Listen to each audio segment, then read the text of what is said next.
Didukung oleh Kokita.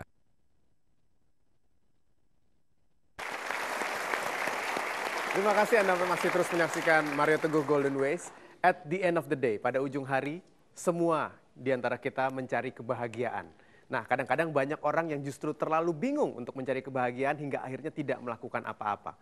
Bagaimana Pak apabila ada orang yang seperti ini, terlalu bingung untuk melangkah kemana, diam saja tapi menginginkan kebahagiaan? Super sekali, Pak Silbram. Apa ini bacanya? Apakah ini kata yang dibenci atau disukai? Kenapa dibenci? Oh, sudut pandang. Saya sangat ingin nganggur. Karena orang nganggur itu bukan tidak ada pekerjaan. Orang nganggur itu punya banyak waktu untuk melakukan sesuatu yang disukainya. Tuh. Nganggur itu indah. Hei, nganggur itu memberikan, kalau saya menganggur ini, oh my God. Saya akan melakukan hal-hal yang paling saya sukai. Ya, banyak orang sedang sibuk nganggur. Tidak melakukan apapun. Nganggur itu cantik sekali. Sudut pandang ya. Nah, banyak orang-orang yang merasa lemah kalau tidak ada yang dilakukannya. Wrong. Harusnya Anda melakukan sesuatu. Bilang, Pak Mario, saya nganggur, saya tersiksa oleh keinginan saya. Karena keinginan adalah sumber derita. Bukan. Keinginan itu rahmat dari Tuhan yang tidak bisa Anda karang. Anda ingin apa, Pak?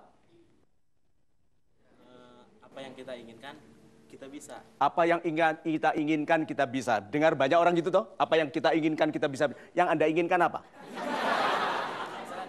Nggak tahu. Saya jadi pemateri, saya bisa gitu. Anda ingin jadi orang kaya, berpengaruh, dihormati, yang namanya baik bahkan setelah meninggal, tapi jangan cepet-cepet.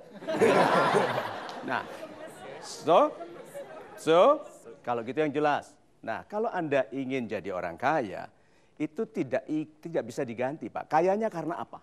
Karena Allah. Kaya karena Allah. Bisa nggak kita di bumi dulu, Pak?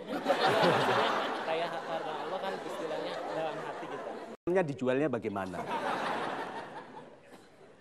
Harus dibawa ke pasar. Dibawa ke pasar. Jadi Anda ingin kaya karena jualan ayam? Tidak, lu yang Anda mau itu apa? Sudah lihat? Anak muda yang bingung itu bukan salahnya. Kadang-kadang belum tahu. Dia banyak keinginannya, tapi kalau ditanya apa inginmu? Gak tahu. Sebetulnya apa?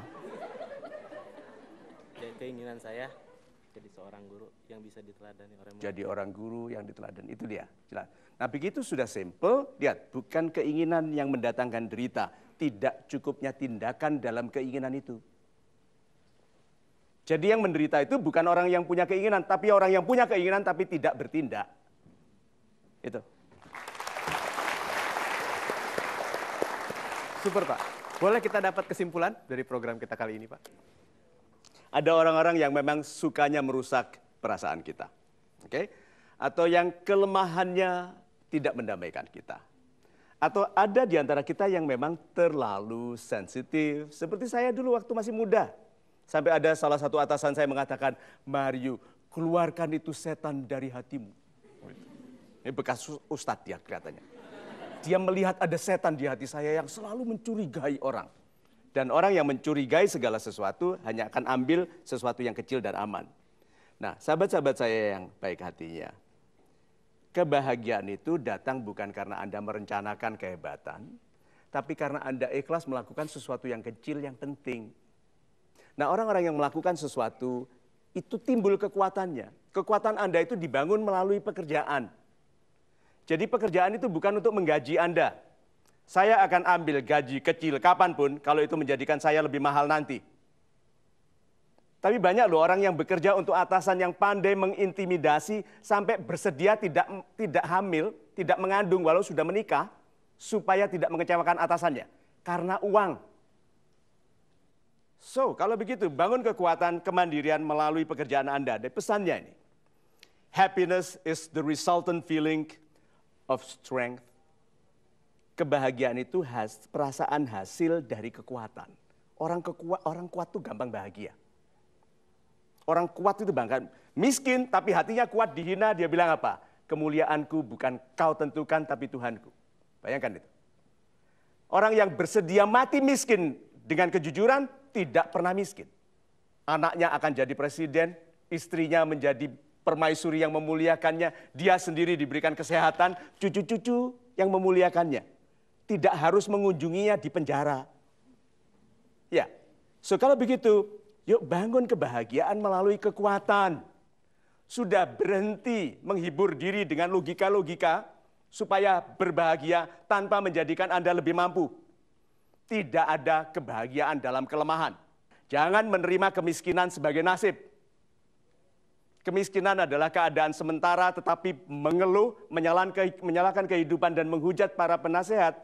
Itu yang menjadikan kemiskinan permanen, bukan hanya kemiskinan hidup, tapi kemiskinan jiwa.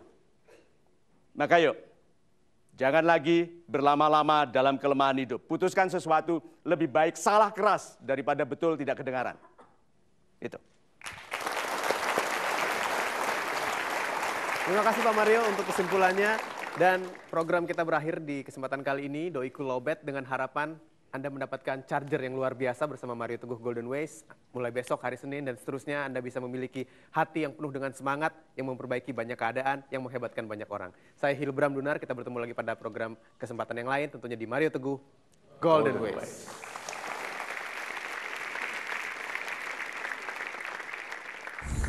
Ketika Doiku Lowbat, kita tuh kalau misalnya benar-benar cinta sama dia, kita harus memperjuangkannya.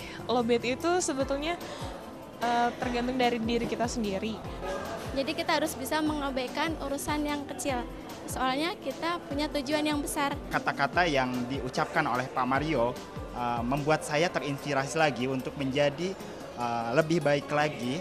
Kita harus saling memotivasi dengan pasangan kita. Jika dia kurang semangat, kita harus lebih untuk mensupport lagi sehingga dia bisa yakin dan percaya diri dengan apa yang dia lakukan.